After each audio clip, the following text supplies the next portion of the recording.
How to delete recipients on Remitly.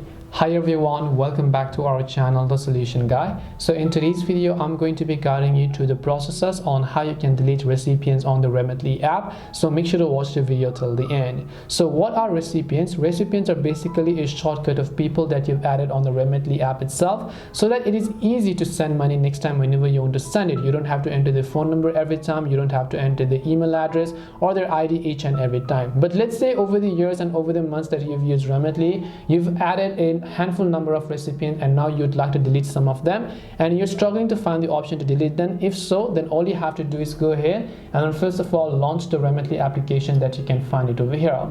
Once you launch the Remitly app, depending upon the strength of your connection, it's going to take a while to simply fully load up, and then after that you want to simply go to this option over here called the recipients, as you can see. So as you can see, I have added one recipient, but even if I long press on it and so on, you can see none of the options are coming up to delete that specific recipient. So what do I do to delete that recipient?